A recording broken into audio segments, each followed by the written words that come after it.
রসুল যে সূর্য, নবুয়তের সূর্য, হেদায়েতের সূর্য, জান্নাতে মানুষকে আমাদেরকে নিয়ে যাবার যে দেদীপ্যমান শিখা, এই শিখার কিছু অংশ আমার আপনার হৃদয়ে আছে। এই কারণে আমি আপনার নামের শুরুতে মোহাম্মদ লিখি। এই কারণে রসুলের আলো ধারণ করার জন্য আমার মাথায় টুপি, রসুলের আলো ধারণ করার জন্য আমাদের মুখে দাড়ি, রসুলের আলো ধারণ করার জন্য আমাদের মহিলাদের মুখে হিজাব আর নিকাব, রসুলের আলো ধারণ করার জন্য আমরা সুন্নাহ ভিত্তিক জীবন যাপন করি। কেন? ১৫০০ বছর আগে রসুল করিম সাল্লাল্লাহু আলাইহি ওয়াসাল্লাম আমাদের সামনে যে আলো রেখে গিয়েছেন, সেই আলো আমাদের হৃদয়ে এখনো পর্যন্ত জ্বলজ্বল করছে বলেই যখন আমরা সিরাতের আলোচনা শুনি, তখন আমাদের চোখ থেকে টপটপ করে পানি পড়ে। যে মানুষটাকে দেখিনি, শুনিনি, স্পর্শ করিনি, তার জন্য কান্না কেন? কারণ হলো রাসূলুল্লাহ সাল্লাল্লাহু আলাইহি ওয়াসাল্লাম দ্বীনের যে শিক্ষা প্রজ্বলিত করে গিয়েছেন, হেদায়েতের যে আলো আমাদের জন্য পৃথিবীতে রেখে গিয়েছেন, তার কিছু ছিটে ফোটা আলো এখনো পর্যন্ত আমরা অন্তরে ধারণ করি। এই আলো যত বেশি অনুভব করব, তত বেশি আমাদের জীবনে সিরাত উদ্ভাসিত হবে, সুন্নাহ উদ্ভাসিত হবে এবং সুন্নাহ অনুযায়ী আমার জীবন হবে। এই আলো থেকে যত বেশি দূরে থাকবো, আমার জীবনে গাফলতি তত বাড়বে, জান্নাত থেকে আমার দূরত্ব তত বাড়বে এবং সিরাত থেকে আমার দূরত্ব তত বাড়বে। সিরাত নিয়ে আলোচনা। সফর মাসের শেষ দিকে আমরা আছি, রবিউল আউয়াল আসলো বলে। দুর্ভাগ্য আর পরিতাপের বিষয় কি জানেন? যে বিষয়ে আমাদের সবচেয়ে বেশি জানা থাকা দরকার, এই বিষয়ে আমরা সবচেয়ে কম জানি। রাসূল করিম সাল্লাল্লাহু আলাইহি ওয়াসাল্লাম সম্পর্কে আমাদের সবচেয়ে বেশি জানা থাকা দরকার, অথচ তার বিষয়ে আমরা জানি খুবই কম। আমি অনেক সময় একটা উদাহরণ দিই, এটা আপনারাও জানেন যারা আমার আলোচনার সাথে দীর্ঘ সময় পরিচিত, যে একজন সাধারণ মানুষ সিরাত সম্পর্কে 3টা প্রশ্নের উত্তর দিতে পারে ভাবনা ছাড়ে। একটা প্রশ্ন হলো নবীজির আব্বা, নবীজির আব্বা আব্দুল্লাহ। 2 নম্বর প্রশ্ন নবীজির মা, নবীজির মা আমেনা। 3 নম্বর প্রশ্ন নবীজির দাদা, নবীজির দাদা আব্দুল মুত্তালিব। এই 3 প্রশ্নের উত্তর সবাই জানে। এটা আপনি নিচে দাঁড়াবেন, গাড়িওয়ালা, রিক্সাওয়ালা, ভ্যানওয়ালা, সাইকেলওয়ালা, আরো যত ওয়ালা আছে সবাই পারে। এই 3টা প্রশ্ন কেন পারা জানেন? এটা এমন না যে তিনি এরকম কিতাব পড়ে এসেছেন। প্রতি শুক্রবারে ঢাকা শহর সহ গোটা বাংলাদেশের বিভিন্ন মসজিদে জিলাপির আয়োজন হয়। তো যিনি এপাশে বসে থাকেন উনিও দুলতে দুলতে পড়েন, সুরে সুরে পড়েন, আর যারা সামনে থাকেন তারাও দুলতে দুলতে পড়ে, সুরে সুরে পড়ে। নবীজির আব্বা আব্দুল্লাহ, নবীজির আম্মা আমেনা, নবীজির রাউজা মদিনা, গরম গরম জিলাপি। যে মানুষটা গত 30 বছর ধরে মিলাদ পড়ে আসছেন, ওই লোকটাকে যদি আপনি জিজ্ঞেস করেন যে আচ্ছা বলেন তো নবীজির দাদা আব্দুল্লাহ, আপনি দাদা আব্দুল মুত্তালিব এটা আপনি জানেন, আচ্ছা বলেন দেখি নবীজির দাদির নাম কি, তো তিনি বলবো যে এটা তো মিলাদে পড়ে না। তার মানে হলো সিরাত সম্পর্কে আমাদের জানা, আমাদের জ্ঞানের গভীরতা খুবই কম হওয়ারই কথা। কারণ যার প্রতি মানুষের ভালোবাসা থাকে তার সম্পর্কে মানুষ জানতে চায়, যার প্রতি ভালোবাসা থাকে না তার সম্পর্কে মানুষ জানতে চায় না। কোনো ব্যক্তি যদি রাজনৈতিক দল করেন, তিনি তার নেতা জীবনে কোথায় কোথায় পা রেখেছেন এটাও জানে। যে কোনো দল করে না সে জানে না, তার জানার প্রয়োজন নেই। যে ব্যক্তি কোনো প্রতিষ্ঠানকে অন করেন, ওই প্রতিষ্ঠানের প্রতিষ্ঠা কত সালে, প্রতিষ্ঠা বার্ষিকী কত সালে, সব তার মুখস্থ। নবী করিম সাল্লাল্লাহু আলাইহি ওয়াসাল্লাম হাঁটছেন, হযরত ওমর বলেন যে রাসূল আমার হাতটা ধরে আছে, নবীজির উষ্ণ পরশে আমার হাত। অসম্ভব ভালো লাগার একটা মুহূর্ত। রাসূল জিজ্ঞেস করেন, ওমর আমার প্রতি তোমার ভালোবাসা কেমন? সাহাবা একরাম পৃথিবীর সবচেয়ে স্ফটিক স্বচ্ছ হৃদয়ের অধিকারী। তাদের কথাবার্তায় কোনো কুটিলতা ছিল না, জড়তা ছিল না, কৃত্রিমতা ছিল না। আমরা বলছেন ইয়া রাসূলুল্লাহ, আমি আমার জীবন ছাড়া বাকি সবকিছু থেকে আপনাকে ভালোবাসি। সুবহানাল্লাহ। কোনো জটিলতা নেই, যেটা মনে ছিল সেটাই বলেছে। রাসূল বলেন যে না, এটা হবে না। ওমরকে বলছেন আল ফারিক বাইনাল হক্কি ওয়াল বাতিল, সত্য মিথ্যার মধ্যে যিনি পার্থক্য করে তাকে বলছেন রাসূল। ওমর হয়নি। লা ইউমিনু আহাদুকুম হাত্তা আকুনা হাব্বা ইলাইহি মিন ওয়ালিদিহি ওয়া ওয়ালাদিহি ওয়ান নাস আজমাইন। মানুষের হৃদয়ে ভালোবাসায় যে লাভ চিহ্ন একটা দেখা যায় না, আমি ঠিক জানি না যে আসলে হার্টের সিচুয়েশন এমন কিনা। এটা 3 ভাগ রাসূল বলেছে। এক ভাগে থাকে তার পিতা মাতার জন্য ভালোবাসা। কিছু সুসন্তান আছে এই সমাজে, মায়ের বয়স 70-80, মা বাথরুম নষ্ট করে দিয়েছে, ম্যাম সাহেব পরিষ্কার করতে চান না, কিন্তু ছেলে কথা মনে করেছে এই মা এক সময় আমাকে বুকে করে বড় করেছে, এই মায়ের বুকে আমি প্রস্রাব করে দিয়েছি, নতুন কাপড় পরেছেন মা, নামাজ পড়বেন, আমি পায়খানা করে দিয়েছি, এই মা আমাকে ধমক দেননি, ছুঁড়ে ফেলেননি, আমাকে পাশে শুয়ে মা সব কিছু পরিষ্কার করেছেন। এই কথা জাগার পরও সে মানুষটা মাকে কুলে করে সরিয়ে নিজে মায়ের বাথরুম পরিষ্কার করছে। কেন এত ভালোবাসা একজন বৃদ্ধা নারীর প্রতি? কারণ সে জানে এই মা আমাকে 10 মাস 10 দিন পেটে ধারণ করেছেন, এরপর থেকে নিয়ে সেই মায়ের দয়ায় মায়ায় স্নেহে ভালোবাসা আমি বড় হয়েছি। এই জন্য এক প্রকার ভালোবাসা মায়ের জন্য, এক প্রকার ভালোবাসা বাবার জন্য।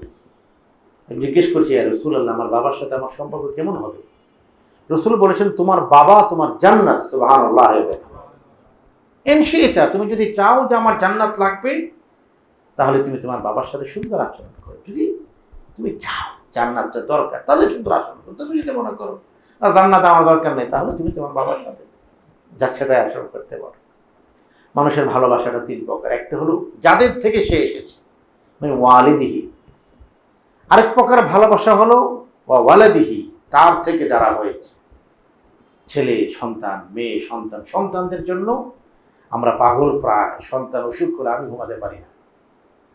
জ্বর বাচ্চার, কিন্তু তাপ আমার। বাচ্চার উৎকণ্ঠায় বাবা মা উৎকণ্ঠিত থাকেন, ছেলে ঘরে নিয়ে আসা ঘরে ফেরা না পর্যন্ত বাবা মা অপেক্ষা করতে থাকেন। কেন এটা? কারণ এই অংশটাই যে হাঁটছে, চলাফেরা করছে, এটা আমার থেকে হয়েছে। আরেক প্রকার হলো বন্ধুর জন্য বন্ধুর ভালোবাসা, নেতার জন্য কর্মীর ভালোবাসা। নেতার জন্য পাবলিকের জীবন কোরবান করে দিচ্ছে নেতার জন্য। কিরে ভাই এত প্রেম কেন? না, আমি ওনার যে মার্কা, আমারও সেই মার্কা। তো 3 প্রকার ভালোবাসা রাসূল বলছেন। এই 3 প্রকার ভালোবাসা থেকে যতক্ষণ পর্যন্ত আমি রাসূলকে ভালো না বাসবে, আল্লাহু লা ইউমিনু, ততক্ষণ পর্যন্ত আল্লাহর শপথ তোমরা পরিপূর্ণ মুমিন হতে পারবে না, পারবে না, পারবে না। রাসূলের কথা। সুবহানাল্লাহ। হযরত ওমর কুটিলতা মুক্ত মানুষ ছিলেন। সাহাবায়ে কেরাম রাদিয়াল্লাহু তাআলা আনহুম আজমাইন কিছুক্ষণ চুপ থাকলেন, হৃদয়ের সাথে একটু কথা বার্তা বললেন, হৃদয়টাকে বুঝালেন, হৃদয় তোমার মধ্যে কেউ থাকতে পারবে না, একজন থাকবেন, তিনি আল্লাহ, তারপরে মুহাম্মাদুর। হাত ধরা আছে তোমার। এবার বলছেন, ইয়া রাসূলুল্লাহ, আল আন, এখন ওমর সাক্ষ্য দিচ্ছে আমার অন্তরের মধ্যে সবচেয়ে বেশি ভালোবাসা যার জন্য, তিনি মুহাম্মাদুর রাসূলুল্লাহ সাল্লাল্লাহু আলাইহি ওয়াসাল্লাম। আমি আজকের আলোচনায় প্রবেশ করতে চাচ্ছি একটি প্রশ্ন দিয়ে। আচ্ছা, আপনারা বলুন তো, সিরাতের সবচেয়ে গুরুত্বপূর্ণ অথবা সবচেয়ে প্রাচীন কিতাব কোনটা? বলেন। হ্যাঁ, যার যেটা মনে আছে সেটা বলেন। সিরাতের রাসূলের জীবনী সম্পর্কে সবচেয়ে প্রাচীন কিতাব কোনটি? মাশাআল্লাহ, আল বিদায়া ওয়ান নিহায়া। জি, জাযাকাল্লাহ খাইর। একটা। আর কেউ বলেন? ইবনে হিশাম। মাশাআল্লাহ, 2টা। আর রাহিকুল মাখতুম। প্রত্যেকের উত্তর সঠিক, মাশাআল্লাহ। আর কেউ? আমি বাক্যটা আবারও বলছি, সবচেয়ে প্রাচীন, সবচেয়ে প্রাচীন। আমি উত্তরটা দিলে আপনার সবাই বলে যে হুজুর ঠিক, এটা আমার মনে ছিল, আমি শুধু বলতে পারি। হ্যাঁ, মাশাআল্লাহ। এই চকলেট আছে উপহার দেওয়ার মতো, মাশাআল্লাহ বলি সবাই। আচ্ছা, কোরআন কি সিরাতের কিতাব নয়? এই চকলেট চৌধুরী সাহেব দিলে হবে? এটা দামি একটা ব্র্যান্ডেড চকলেট। জাযাকাল্লাহ খাইর। আল্লাহ চৌধুরী সাহেবের হায়াতের মধ্যে বারাকা দান করবে। আচ্ছা, আপনারা বলেন, কোরআন কি সিরাতের কিতাব নয়? বলেন না। সিরাত মানে যেখানে রাসূলের আলোচনা করা হয়েছে, পৃথিবীর প্রথম গ্রন্থ যেখানে আল্লাহ তাআলা তার রাসূলের কথা বলেছেন, এটা কোন গ্রন্থ? আল কোরআন। হ্যাঁ, কিন্তু ওনার কথা বলা আছে তো। পৃথিবীর প্রথম গ্রন্থ যেটা আল্লাহ তাআলা পৃথিবীতে নাযিল করেছেন, রাসূলের আলোচনা সমৃদ্ধ প্রথম কোরআন হলো, প্রথম কিতাব হলো আল কোরআন। সেখানে রসুলের কথা বলা হয়েছে, তার রিসালাতের কথা বলা হয়েছে, তার নবুয়তের কথা বলা হয়েছে, তার নবুয়তের অকাট্যতার কথা বলা হয়েছে, তাকে সান্ত্বনা দেওয়া হয়েছে, তার হাসির কথা বলা হয়েছে, তার রাগের কথা বলা হয়েছে, তার ক্রোধের কথা বলা হয়েছে, তার দুঃখের কথা বলা হয়েছে। ওয়াদ-দুহা ওয়াল-লাইলি ইযা সাজা মা ওয়াদ্দাআকা রাব্বুকা ওয়া মা ক্বালা। প্রত্যেকটা আয়াত রসুলের মুড সংক্রান্ত। সূরা নাযিল হচ্ছে, প্রত্যেকটা আয়াত রসুলের মুড সংক্রান্ত। আল্লাহ তাআলা স্মরণ করে দিয়েছেন, আলাম ইয়াজিদকা ইয়াতীমা, আমি কি আপনাকে পাইনি যে আপনি ইতিম ছিলেন? আলাম ইয়াজিদকা ইয়াতীমান ফাআওয়া ওয়া ওয়াজাদাকা দাল্লান ফাহাদা। প্রত্যেকটা কথা রসুলের মুড নিয়ে আলোচনা করেছেন আল্লাহ তাআলা। কখন মন খারাপ ছিল, রসুলের হাসি নিয়ে কথা বলেছেন, রসুলের জুলফি নিয়ে কথা বলেছেন, রসুলের চেহারা মোবারকের বর্ণনা দিয়েছেন। বক্ষ কতটা প্রশস্ত, আলাম নাশরাহ লাকা সাদরাক ওয়া ওয়াদানা আনকা উযরাক। একটা সূরাই আছে, সূরা মুহাম্মদ, সুবহানাল্লাহ বিহামদিহি। রসুলের কথা বলেছেন, রসুলের সাথে কারা ছিলেন? মুহাম্মাদুর রাসূলুল্লাহ ওয়াল্লাযীনা মাআহু আশিদ্দাউ আলাল কুফফার রুহামাউ বাইনাহুম। তার সাহাবীদের আচরণ কেমন, সব কথা বলেছেন। সুতরাং আমি মনে করি, ওলামায়ে কেরাম বলেন যে সিরাতের রসুলের আলোচনা সম্বলিত পৃথিবীর সবচেয়ে প্রাচীন কিতাব আল কোরআন। সুবহানাল্লাহ। তাহলে এবার আসুন আল কোরআনের মধ্যে আমরা যাই। কোরআনের মধ্যে রব্বুল আলামিন, ডাক্তার সাহেব আপনি চিপায় থাকলে তো আপনাকে আমি দেখবো না, বাচ্চা কাছে অসুস্থ হলে আপনার আমার বিশেষ দরকার, আপনি সামনে আসেন, এই উসুলে যদি আপনি ভিজিট টিজিট মাফ করে দেন আর কি। মাশাআল্লাহ, আল্লাহ তাআলা আমাদের এই সমস্ত দিনের খাদেমদেরকে কবুল করে। সূরা ইয়াসিনে আসেন, আপনাদের কমন সূরায় যাই, যেটা আমাদের সবারই খুব প্রিয় সূরা। সূরা ইয়াসিনের মধ্যে রব্বুল আলামিন একটা গল্প বললেন। গল্প মানে ইতিহাস, গল্প মানে বানানো গল্প না, ইতিহাস, বনী ইসরাইলদের একটা ইতিহাস। সেখানে আল্লাহ বলেন যে একটা কওম, একটা গোত্রকে হেদায়েত দেওয়ার জন্য আমি নবী প্রেরণ করলাম, একজন পাঠালাম। তো একজন যখন কথা বললেন, বাকি সবগুলো কণ্ঠ তার বিরুদ্ধে উচ্চকিত হলো। তো একজন সুবিধা করতে পারলেন না, এরপরে আমি দ্বিতীয় জনকে পাঠালাম। দুজন যখন মানুষকে সত্যের কথা বললেন, এই দুজনও তাদেরকে সত্যের দিকে আনতে পারলেন না। এরপর কি হলো, এবার আমি তৃতীয় জনকে দিলাম। তৃতীয় জনকে দেওয়ার মাধ্যমে রব্বুল আলামিন গ্রুপটাকে শক্তিশালী করলেন। এবং এটা আল্লাহ সূরা ইয়াসিনে বলেছেন, ফাআজ্জাজনা বিসালিসিন ফাকালু ইন্না ইলাইকুম মুরসালুন। ফাআজ্জাজনা বিসালিসিন, তৃতীয় ব্যক্তির মাধ্যমে। তিনজন নবী, প্রথম যিনি এসেছেন উনিও নবী, দ্বিতীয় যিনি এসেছেন উনিও নবী। এবার আল্লাহ বলছেন ফাআজ্জাজনা বিসালিসিন, আমি তৃতীয় জনকে পাঠালাম। এবার তিনজনে মিলে একটা গ্রুপ হলো। একজন কথা বলছে, না আপনি ঠিক বলছেন না। আরেকজন বলল, দুজন, আরেকজন বলল ফাআজ্জাজনা বিসালিসিন ফাকালু ইন্না ইলাইকুম মুরসালুন। এবার যখন তিনজন মিলে মানুষকে আল্লাহর উলুহিয়াতের কথা বললেন, একত্ববাদের কথা বললেন, তো ওরা বিগড়ে গেল। মানুষ বিগড়ে গেলে যখন যুক্তি তর্কে আর পারে না, তখন হুমকি দেয়, ছেড়ে দেয়। তারাও ছেড়ে দিল কি, যে আপনাদেরকে দুনিয়া থেকে সরিয়ে দেব। কিভাবে সরিয়ে দেব এটাও বলছে, যে আপনাদেরকে এই পৃথিবী থেকে সরিয়ে দেওয়া হবে, হত্যা করা হবে, আপনাদেরকে প্রস্তরাঘাতে হত্যা করা হবে। লানারজুমান্নাকুম ওয়া লা ইয়ামাসান্নাকুম মিন্না আযাবুন আলীম। লানারজুমান্নাকুম, আপনাদেরকে হত্যা করব পাথর মেরে মেরে। ছেট বলে না, হুমকি, ছেট দিচ্ছি। এরপরে ওয়া লা ইয়ামাসান্নাকুম মিন্না আযাবুন আলীম। আমাদের সমাজে একটা কমন ডায়লগ আছে, আপনি যদি আমার কথা না শুনেন তাহলে আমার চেয়ে খারাপ আর কেউ হবে না। মানে আপনি আমার চেহারা কি দেখছেন, এর চেয়ে ভয়ঙ্কর আচরণ। ওয়ালা ইয়ামাসান্নাকুম মিন্না আযাবুন আলীম, আমাদের পক্ষ থেকে অত্যন্ত ভয়ঙ্কর প্রতিশোধ আপনার ব্যাপারে না হবে। এই পর্যন্ত থাকুন, আবার শুরু থেকে আসুন। আল্লাহ তাআলা বনী ইসরাইলদের এই জাতিটাকে হেদায়েত দেওয়ার জন্য একজন রাসূল, একজন নবী পাঠালেন, কাজ হলো না। আরেকজন নবী পাঠালেন, কাজ হলো না। ফাআজ্জাজনা বিসালিসিন ফাকালু ইন্না ইলাইকুম মুরসালুন। এরপরে তৃতীয় জনকে পাঠালেন। তৃতীয় জনকে পাঠানোর পরে তারা দেখলো যে সত্যের আওয়াজকে থামানো যাবে না, এই জন্য তারা আক্রমণের ভাষা বেছে নিল এবং বলল যে আপনারা যদি না থামেন তাহলে আমরা আপনাদেরকে থামাতে বাধ্য হব, পথের কাঁটা সরিয়ে দেব, লানারজুমান্নাকুম ওয়া লায়ামাসান্নাকুম মিন্না আযাবুন আলীম, আপনাদের খবর আছে, আপনারা থামেন। এবার লক্ষ্য করুন, এবার আল্লাহ তাআলা তার এই ঘটনার মধ্যে, দৃশ্যপটের মধ্যে নতুন এক ব্যক্তির আগমন ঘোষণা করছে। ওয়াজাআ মিন আকসাল মাদিনাতি রাজুলুন ইয়াসআ। এই আয়াতটা প্রবেশ করার আগে একটা দৃশ্যপট কল্পনা করুন।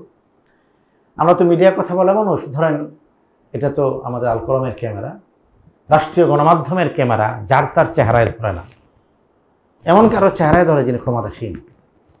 কোনো মানুষকে 1 সেকেন্ড দেখায়, কাউকে 2 সেকেন্ড দেখায়, কাউকে 5 সেকেন্ড দেখায়। আর যিনি কি পারসন, তিনি গাড়ি থেকে নামছেন এটাও দেখায় যে মাননীয় প্রধান অতিথি এটির মধ্যে তিনি চলে এসেছেন, আমরা দেখতে পাচ্ছি তিনি গাড়ি থেকে নামছেন, তিনি গাড়ি থেকে নেমে কারোর সাথে হাত মেলাচ্ছেন, সব দেখাচ্ছে। কেন? কারণ তিনি ইম্পর্টেন্ট পারসন। তিনি গাড়ি থেকে নামছে এটাও গোটা বিশ্বে সম্প্রচারিত হচ্ছে, সারা পৃথিবীর মানুষকে দেখছে।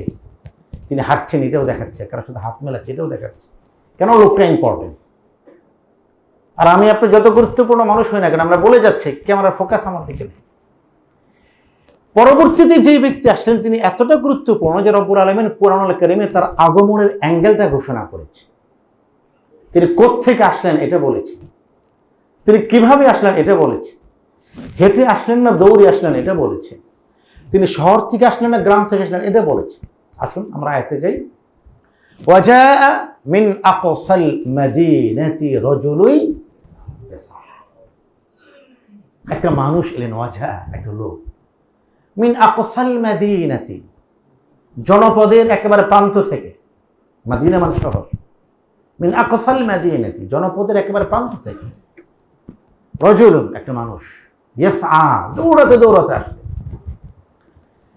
যারা শহরে থাকে তাদের মধ্যে একটা এলিট ভাব থাকে, শহরের মধ্যে আবার এলাকা ভাগ করা আছে।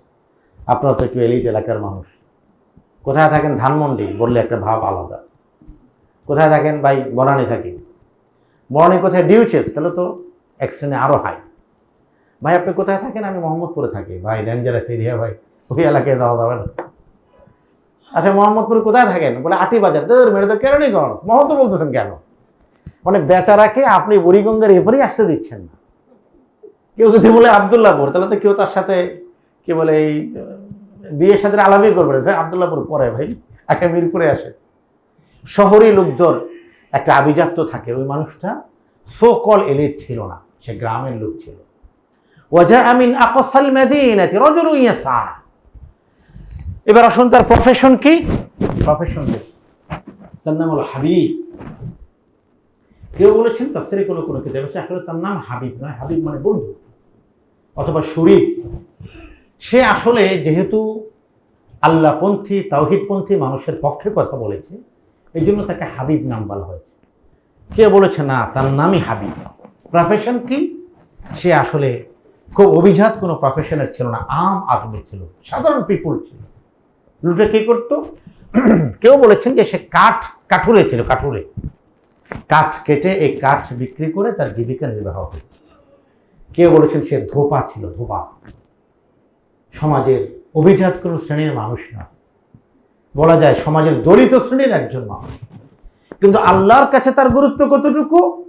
রব্বুল আলামিন কুরআনুল কারীমের মধ্যে যদি আপনি এটাকে অনিয়ার বলেন, সম্প্রচার বলেন, এই লোকটার আগমন থেকে পরবর্তীতে লম্বা ঘটনা বলেছেন এই ব্যক্তিকে কেন্দ্র করে, স্পেস দিয়েছেন এই ব্যক্তিকে। এই যে 3 জন নবীর কথা ইতিমধ্যে আল্লাহ বলেছেন, এদের আলাপ আপনার সামনে পাবেন না, কথা শেষ। এখন এই কাঠুরের গল্প শুরু কোরআনের মধ্যে, সুবহানাল্লাহ। হ্যাঁ, পরবর্তী আধা পৃষ্ঠা পর্যন্ত এই ব্যক্তির গল্প। আরবিতে একটি প্রবাদ আছে, যখন ভোর হয় তখন আর বাতির প্রয়োজন হয় না। আমরা মনে করে থাকি যে নবীরা এখানে এসেছেন, আমি কি বলবো, সাইফুল সাহেব বক্তব্য দিবেন, তা আমি কেন একটু পড়বো, অথবা আমি কেন উত্তর দেওয়ার জন্য আমি একটু পড়ে যাব, আমার রিসার্চ কেন করতে হবে? খতিব সাহেব কি করেন? উনি তো সারাদিন লেখাপড়া করবেন, সব কথা উনি বলবেন, আমি শুধু বসে বসে মাথা নাড়বো, হ্যাঁ ঠিক আছে আপনি ঠিকই বলছেন। কিছু দায়িত্ব আমারও আছে। হযরত মূসা আলাইহিস সালাতু ওয়াস সালাম কোরআনের সবচেয়ে আলোচিত নবী। আল্লাহ তাআলা ওনাকে স্পেশাল অ্যাসাইনমেন্ট দিলেন, ইযহাব ইলা ফিরআউন ইন্নাহু তাগা, আপনি যান ফেরাউনের কাছে, সে বেড়ে গিয়েছে। এবার মুসা আলাইহিস সালাতু ওয়াস সালাম তার স্পেশাল অ্যাসাইনমেন্টে স্পেশাল অ্যাসিস্ট্যান্ট চাইলেন, সহযোগী চাইলেন। হারুন আখি, আল্লাহ হারুন আমার ভাই, হারুনের উপস্থাপনা আমার চেয়ে সুন্দর, সে কথাটা খুব সহজে গুছিয়ে বলতে পারে। মুসা আলাইহিস সালাতু ওয়াস সালামের কণ্ঠে জড়তা ছিল। কোনো নবীর ব্যাপারে এমন কোনো বাক্য ব্যবহার করা যাবে না যেটা নবীর সৌন্দর্য প্রকাশে বাধা সৃষ্টি করে। এজন্য এমন কোনো শব্দ বলা যাবে না যেটা নবীজির দোষ প্রকাশ করে, এমন কোনো শব্দ নবীদের ক্ষেত্রে ব্যবহার করা যায় না। ওনার কণ্ঠে জড়তা ছিল কথা। তো তিনি দোয়া করছেন, রব্বি ইশরাহ লি সদরি, আল্লাহ আমার বক্ষকে উন্মুক্ত করে দিন, ওয়াসসির লি আমরি, বিষয়টাকে আমার জন্য সহজ করে দিন, ওয়াহলুল উকদাতাম মিন লিসানি ইয়াফকাহু কওলি, মানুষ যেন আমার কথা বুঝে। তো তিনি তার ভাইয়ের ব্যাপারে সুপারিশ করেছেন, আল্লাহ হারুন আমার ভাই, হারুন আখি, সে আমার ভাই, তার কথা বলার স্টাইল খুব সুন্দর, খুব সহজে মানুষকে মুগ্ধ করতে পারে, আপনি তাকেও নবী বানান। আপনি দেখবেন এর বাইরে হযরত হারুনের আলোচনা আর কোথাও নাই। শুধু আরেকটা জায়গায় আছে, মুসা আলাইহিস সালাম গেলেন পাহাড়ে, এসে দেখলেন যে সব কিছু বিভ্রান্ত হয়ে গেছে। তো তিনি তার ভাইয়ের মাথা এবং দাড়ি ধরাচ্ছেন। হযরত হারুন ইসলাম বলছেন, লা তাখুয বিলিহিয়াতি ওয়া রাসি, আমার মাথা আর দাড়ি ছাড়েন, আমার কোনো দোষ নাই, সামিরি হলো সব গণ্ডগোলের মূল। এছাড়া অন্য অন্য জায়গায় আপনি হযরত হারুনের ভূমিকা খুব প্রকটভাবে কোরআনে পাবেন। তো এরপরও হযরত মুসা আলাইহিস সালাতু ওয়াস সালাম দোয়া করে তার ভাইকে নবুয়তি মহান দায়িত্বে আনার ক্ষেত্রে সুপারিশ করেছেন আরেকজন ব্যক্তি, যিনি নবী হয়েছেন। হযরত মুসা আলাইহিস সালাতু ওয়াস সালামের সুপারিশে তিনি হলেন, হযরত মুসার সাথে থাকতেন সহযাত্রী, তার সহচর্যী যিনি থাকতেন, ইউশা ইবনে নুন। ওই যে সূরা কাহফে আছে না, মাছের যার ব্যাগের মধ্যে ছিল, পরে মাছ দিয়ে বেরিয়ে চলে গেল, ইনি ছিলেন হযরত মুসা আলাইহিস সালাতু ওয়াস সালামের সহযোগী। আমাদের ইসলামিক পরিভাষায় বা মাদ্রাসাগত পরিভাষায় খাদেম বলে, সঙ্গে থাকতেন সবসময়। ইউশা ইবনে নুন, তিনিও নবী হয়েছেন এবং আল্লাহ তাআলা বনী ইসরাইলদের চূড়ান্ত বিজয় ইউশা ইবনে নুনের মাধ্যমে দান করেছেন। হযরত মুসা আলাইহিস সালাতু ওয়াস সালাম তিনি তার মিশনকে কমপ্লিট যেখানে রেখে গিয়েছেন, ওইখান থেকে পরবর্তী কাজ আল্লাহ তাআলা হযরত ইউশা ইবনে নুনের মাধ্যমে করিয়েছেন। তো আমরা দেখি তিনজন নবীর কাজ আলোচনা, এরপর আল্লাহ তাআলা আর করলেন না। একজন কাঠ কেটে আনে, একজন কুঠার, অথবা একজন ধুপি, সমাজের দিক থেকে খুব সাধারণ একজন মানুষ, রব্বুল আলামিন তার গল্প সূরা ইয়াসিন অর্ধেক পৃষ্ঠা জুড়ে বা তার চেয়েও বেশি গল্পটা কন্টিনিউ করছে। ওয়াজা মিন আকসাল মাদিনাতি রাজুলুন ইয়াসহা, তিনি তাদের কাছে পুঁথিগত বিদ্যা, গ্রন্থ থেকে কোনো বিদ্যা উপস্থাপন করেননি, তিনি উপস্থাপন করেছেন তার যুক্তির কথাটা। তিনি বলেছেন, ওয়াজা মিন আকসাল মাদিনাতি রাজুলুন ইয়াসহা ক্বালা ইয়া কওমি ইত্তাবিউল মুরসালিন, রাসূলদের অনুসরণ করো। তারপর আবার বলছেন, ইত্তাবিউ মান লা ইয়াসআলুকুম আজরা ওয়া হুম মুহতাদুন। আরে আশ্চর্য, এই লোকগুলি তোমাদের কাছে কোনো প্রতিদান চাচ্ছে না, কোনো ভিজিট চাচ্ছে না, তোমাদেরকে আল্লাহর কথা বলছে, একত্ববাদের কথা বলছে, একক স্রষ্টার কথা বলছে, আর তোমরা তাদের কথা শুনছো না। ইত্তাবিউ মান লা ইয়াসআলুকুম আজরা ওয়া হুম মুহতাদুন। এরপর তিনি তাদের সামনে তার অবস্থান উপস্থাপন করছেন, ওয়ামা লিয়া লা আ'বুদুল্লাযী ফাতারানি, আশ্চর্য কি হলো আমাদের, আমরা ওই স্রষ্টার ইবাদত করছি না, ফাতারানি, যিনি আমাদেরকে সৃষ্টি করেছেন। এমন নয় যে সৃষ্টি করেছেন এখন আমরা তার কাছ থেকে বেরিয়ে এসেছি, আর যেতে হবে না, না, ওয়া ইলাইহি তুরজাউন, এবং তার কাছেই তোমরা ফিরে যাবে। লম্বা আলোচনা। ওয়ামা লিয়া লা আ'বুদুল্লাযী ফাতারানি ওয়া ইলাইহি তুরজাউন আত্তাখিযু মিন দুনিহি আলিহা ইন ইউরিদিনির রহমানু বিদুররিন লা তুগনি আন্নি শাফাআতুহুম শাইআন ওয়া লা ইউনকিযুন ইন্নী ইযাল লাফি দালালিন মুবিন ইন্নী আমানতু বিরাব্বিকুম। সমস্ত বক্তব্য দেওয়ার পর লোকেরা বলল, এইটার আগে ধর, এই কথা বেশি বলে, এর আগে ধর, নবীদের ব্যাপারে পরে ফয়সালা হবে, এর আগে ধর। কিলা দুখুলিল জান্নাহ। তো যারা নবীদেরকে প্রস্তরাঘাতে হত্যা করতে চায়, এদের কাছে একজন দিনমজুর মুসলমানে তো কোনো ম্যাটারই না, তো কাঁচা গেলে পানি ছাড়ে গেলে ফেলবে। তাকে যখন হত্যা করা হচ্ছে, শহীদ করা হচ্ছে, তখন তিনি বলছেন যে আমাকে বলা হলো কিলা দুখুলিল জান্নাহ, তুমি জান্নাতে প্রবেশ করো। সুবহানাল্লাহ। কিলা দুখুলিল জান্নাহ। আমাদের প্রত্যেকেরই মৃত্যু হবে। আল্লাহ তাআলা যেন আমাদের মৃত্যুটা জান্নাতি মানুষের মৃত্যুর মতো হওয়ার তৌফিক দান করুন। আমিন। জান্নাতি মানুষের মৃত্যুর সময় কিছু দৃশ্যের অবতারণ হবে। জান্নাতি মানুষ যখন মৃত্যুর দিকে, মৃত্যুর একটা যাত্রার একটা প্রসেসিং আছে। হযরত রাসূল করিম সাল্লাল্লাহু আলাইহি ওয়াসাল্লাম বলেছেন যে সাকারাতুল মাউত হাক্কুন, মৃত্যুর যন্ত্রণা হবে প্রত্যেকের, এভরিবডি। আমাদের আয়েশা সিদ্দিকা রাদিয়াল্লাহু তাআলা আনহা তিনি বলছেন, ইয়া রাসূলুল্লাহ, মৃত্যুর যন্ত্রণা যদি হয় কাফেরেরও হবে, মুসলমানেরও হবে, মুমিনেরও হবে, তাহলে মুমিন হওয়ার পার্থক্য মানে মুমিন হওয়ার বৈশিষ্ট্য আর কি থাকবে? রাসূল বলেছেন, দেখো, কাফের মৃত্যুর যন্ত্রণা অক্ষরে অক্ষরে অনুভব করবে, আর যে ব্যক্তি মুমিন হবে তারও যন্ত্রণা হবে, কষ্ট হবে, কিন্তু রব্বুল আলামিন তার মৃত্যুর যন্ত্রণা কষ্ট অনুভব করার সুযোগ দিবেন না। সে জান্নাত দেখতে থাকবে, আর জান্নাত দেখতে দেখতে এই ব্যক্তি জান্নাত পর্যন্ত পৌঁছে যাবে। সে সময় কোরআনুল কারীমের সে বিখ্যাত আয়াত, বিসমিল্লাহির রহমানির রহিম, ইয়া আইয়ুহান নাফসুল মুতমাইন্নাহ, আহ্বান করা হবে, হে প্রশান্ত হৃদয়ের অধিকারী, ইরজিই, গো ব্যাক, ফিরে চল। তো সে প্রশ্ন করবে, কোথায় যাব? ইরজিই ইলা রাব্বিক, তুমি তোমার প্রভুর কাছে ফিরে চল। তো তিনি বলবেন যে আমি তো এখন প্রস্তুত নই, আল্লাহই জানে আমি যে আল্লাহর কাছে যাব, আমার তো প্রস্তুতি নেই। আমি যে আল্লাহর কাছে যাব, আল্লাহ কি আমার প্রতি সন্তুষ্ট নাকি অসন্তুষ্ট? বলা হবে, ইরজিই ইলা রাব্বিকি রাদিয়াতাম মারদিয়া, তুমি রবের কাছে চলো এই অবস্থায় আল্লাহ তোমার প্রতি সন্তুষ্ট, এবং তোমার জন্য আল্লাহ তাআলা যে জান্নাত রেখেছেন সেই জান্নাত পেয়ে তুমিও সন্তুষ্ট হবে। সুবহানাল্লাহ। আল্লাহ তাআলা আমাদেরকে এমনভাবে মৃত্যুবরণ করার তৌফিক দান করুন যখন আমাদের জন্য আল্লাহ তাআলাও আমাদের প্রতি সন্তুষ্ট এবং জান্নাত পেয়ে আমরাও সন্তুষ্ট। এমন মুহূর্তে যেন আল্লাহ তাআলা আমাদেরকে পরকালের জন্য আহ্বান করেন, সেই তৌফিক আল্লাহ তাআলা দান করুন।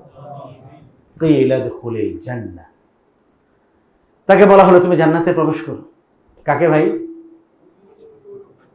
আছেন আপনারা? হ্যাঁ, সেই কাঠুরে মুমিন। এবার তিনি যখন জান্নাতের পরিবেশ দেখতে থাকলেন, তখন তিনি আনমনে বলে উঠলেন, ক্বালা ইয়া লাইতা কওমি ইয়ালামুন, আফসোস, আফসোস, মানুষরা যদি জানতো যে রব্বুল আলামিন আমাকে কত মর্যাদা দিয়েছে, আমার জন্য রব্বুল আলামিন কত প্রশস্ত ব্যবস্থা রেখেছে।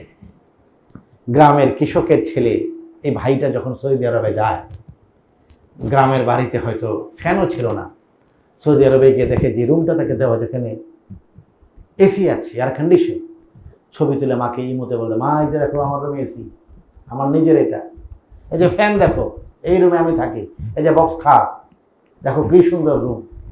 মানুষ ভালো অবস্থানটা তার পরিবারের সাথে শেয়ার করতে চায়।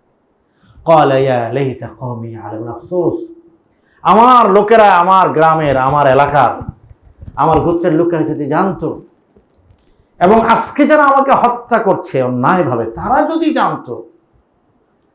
কিলা দুখুলিল জান্নাতা ক্বালা ইয়া লাইতা কওমি ইয়ালামুন, তারপরে বিমা গফারা লি রাব্বি ওয়া জাআলানি মিনাল মুকরামিন, কি জানতো?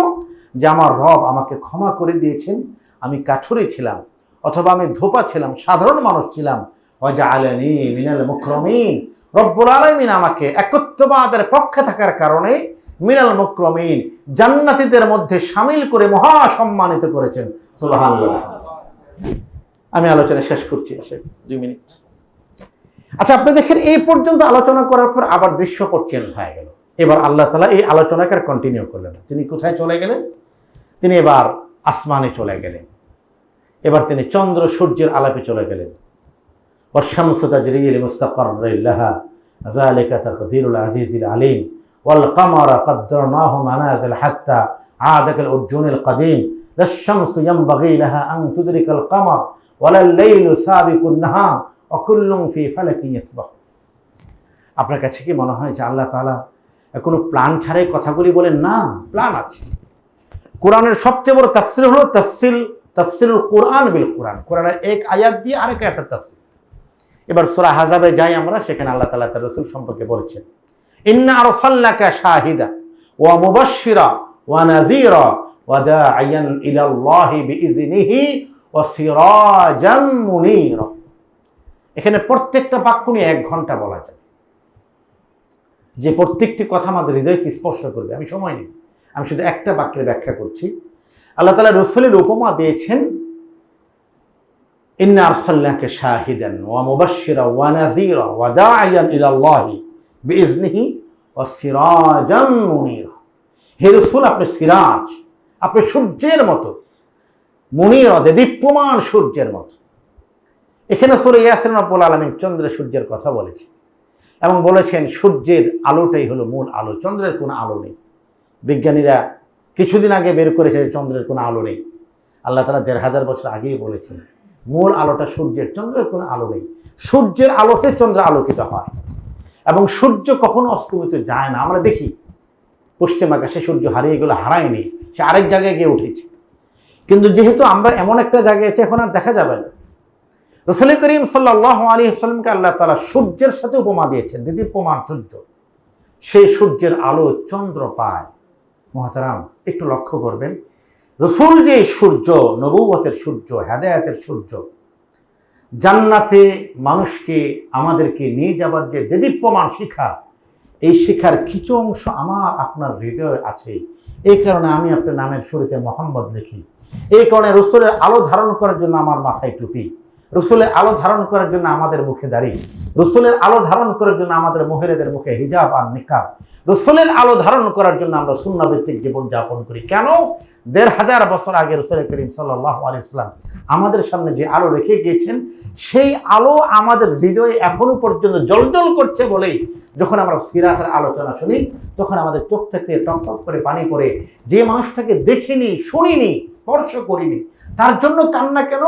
কারণ হলো রাসূলুল্লাহ সাল্লাল্লাহু আলাইহি ওয়াসাল্লাম দ্বীনের যে শিক্ষা প্রজ্বলিত করে গিয়েছেন, হেদায়েতের যে আলো আমাদের জন্য পৃথিবীতে রেখে গিয়েছেন, তার কিছু ছিটে ফোটা আলো এখনো পর্যন্ত আমরা অন্তরে ধারণ করি। এই আলো যত বেশি অনুভব করব তত বেশি আমাদের জীবনে সিরাত উদ্ভাসিত হবে, সুন্নাহ উদ্ভাসিত হবে এবং সুন্নাহ অনুযায়ী আমার জীবন হবে। এই আলো থেকে যত বেশি দূরে থাকবো আমার জীবনে গাফলতি তত বাড়বে, জান্নাত থেকে আমার দূরত্ব তত বাড়বে এবং সিরাত থেকে আমার দূরত্ব তত বাড়বে। ইন্না আরসালনাকা শাহিদান ওয়া মুবাশশিরান ওয়া নাযীরা ওয়া দাঈয়ান ইলাল্লাহি বিইজনিহি ওয়া সিরাজাম মুনীরা। সেই সূর্যের আলোকে আমরা কতটুকু ধারণ করতে পারছি, এটা হলো ভাবার বিষয়। আল্লাহ রাব্বুল আলামিন কোরআনুল কারীমের মধ্যে সূরা ইয়াসিনের ঘটনা পরম্পরায় আমাদের কাছে এই বিষয়টি উপস্থাপন করতে চেয়েছেন। দেখো, রাসূলুল্লাহ সাল্লাল্লাহু আলাইহি ওয়াসাল্লাম তিনি জমিনের উপরে ছিলেন, এখন জমিনের নিচে চলে গিয়েছেন। না, রাসূলুল্লাহ সাল্লাল্লাহু আলাইহি ওয়াসাল্লাম তার মুজিজা হারিয়ে যায়নি, তার সুন্নাহ হারিয়ে যায়নি। তিনি বলে গিয়েছেন, জিজ্ঞাসা করেছে, ইয়া রাসূলুল্লাহ, আপনি তো থাকবেন না, আপনার অনুপস্থিতিতে আমরা এই আলো কিভাবে ধারণ করব? রাসূল বলেছেন, তারাকতু ফীকুম আমরাইন লাম তাদিল্লু মা তামাসসাকতুম বিহিমা কিতাবাল্লাহি ওয়া সুন্নাত রাসূলি। আমি থাকবো না, কিন্তু এর মানে এই নয় আলো হারিয়ে যাবে। আমি থাকবো না তার মানে এই নয় সুন্নাহ হারিয়ে যাবে। আমি থাকবো না তার মানে এই নয় দিন হারিয়ে যাবে। হ্যাঁ, দিন থাকবে, সুন্নাহ থাকবে, আলো থাকবে। যেটি প্রমাণ সূর্য কোনটা? রাসূল বলেছেন, কিতাবাল্লাহি ওয়া সুন্নাত রাসূলি, আল্লাহর কিতাব এবং নবীর সুন্নাহ, এই দুটোকে তোমরা যত বেশি আঁকড়ে ধরবে তোমার অন্তরে আলোর অনুভূতি তত প্রকটভাবে তুমি অনুভব করবে। আমার আলোচনার শেষ প্রশ্ন হলো, এবার আমি এবং আপনি আমরা হৃদয়ে হাত রেখে দেখি যে আসলে আমার হৃদয়ের মধ্যে দেদীপ্যমান সিরাজ আর মনিরার কতটুকু আলো আমার হৃদয়কে স্পর্শ করেছে। যার জীবনে সুন্নাহর আমল যত বেশি, সে আলোর অনুভব তার অন্তরে তত বেশি। এই জন্য আমরা দেখি আমাদের জীবনে কার জীবনে কতটুকু আলো আছে, যে আলো ১৫০০ বছর আগে রাসূলুল্লাহ সাল্লাল্লাহু আলাইহি ওয়াসাল্লাম আমাদের জন্য রেখে গেছেন। মুহতারাম, আপনি সুসংবাদ গ্রহণ করুন। আমরা যারা এখানে বসে আছি প্রত্যেকের জন্য, গোটা মুসলিম উম্মার জন্য রাসূল করিম সাল্লাল্লাহু আলাইহি ওয়াসাল্লাম কাল কিয়ামতের ময়দানে জান্নাতে হাউজে কাউসারের পাশে পানি নিয়ে অপেক্ষা করবেন আমার এবং আপনার জন্য। যদি সুন্নাহর সাথে আমাদের জীবন থাকে, সে হাউজে কাউসারের পানি আমার আপনার তৌফিকে জুটবে। আর যদি বেদাত থাকে আমাদের জীবনে, শিরক থাকে, আমরাও সারিতে দাঁড়াবো, কিছু মানুষকে ফেরেশতারা টেনে নিয়ে যাবে। রাসূল জিজ্ঞেস করবেন, এরা কারা? এদেরকে দেখতে আমার উম্মার মতো মনে হচ্ছে। বলা হবে, ইয়া রাসূলুল্লাহ, এদের দাড়ি, টুপি, পাগড়ি, জুব্বা সব ঠিক আছে, কিন্তু তারা বেদাতের সাথে যুক্ত ছিল। রাসূল বলবেন, সুহুকান সুহুকান, বের করে দাও, তারা আমার আলো ধারণ করতে পারে। আল্লাহ রাব্বুল আলামিন আমাদেরকে সিরাত থেকে, সুন্নাহ থেকে আলো ধারণ করার তৌফিক দান করুন। রাসূলুল্লাহ সাল্লাল্লাহু আলাইহি ওয়াসাল্লামের যে কথা আল্লাহ তাআলা বলেছেন, সিরাজাম মুনীরা, সেই দীপ্যমান সূর্যের আলোক ও শিখা যেন আমাদের হৃদয়কে আলোকিত করে, অনুভাবিত করে, সেই তৌফিক আল্লাহ তাআলা আমি সহ আমাদের সবাইকে দান করুন। আমিন ওয়া আখিরু দাওয়ানা আলহামদুলিল্লাহি রাব্বিল আলামিন।